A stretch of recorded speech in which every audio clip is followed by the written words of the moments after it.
تسلی ملتی ہے میری دوست کے لیے۔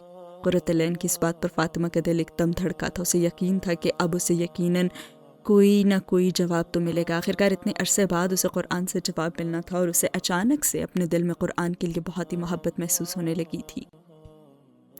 اور اسی کے ساتھ یہ سین ہوتا ہے ختم۔ تو جناب نے ہمیں چھوڑ کر نئے دوست بنا لیے ہیں۔ سفیان نے اچانک سے فاطمہ کے پیچھے سے آ کر اس کے کان میں سرگوشی کی، جبکہ وہ لائبریری میں بک شیلف کے پاس کھڑی بکس دیکھ رہی تھی۔ اسے اچانک سے جھٹکا لگا۔ اس نے 2 قدم پیچھے ہٹ کر مڑ کر اسے دیکھا۔ اسے بالکل امید نہیں تھی کہ سفیان سے اس کی ایسے ملاقات بھی ہو سکتی ہے۔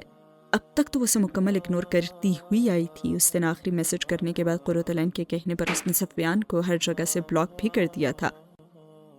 میں آئندہ تم سے کوئی تعلق نہیں رکھنا چاہتی، بہتر ہے تم اپنی زندگی جیو اور میں اپنی، اور پلیز آئندہ مجھ سے ملنے یا پھر رابطہ کرنے کی بالکل بھی کوئی کوشش مت کرنا، مجھے تم میں کوئی انٹرسٹ نہیں رہا۔ یہ سفیان کو ملنے والا فاطمہ کا آخری میسج تھا، اور فاطمہ جانتی تھی کہ وہ کس انسان سے الجھ بیٹھی تھی۔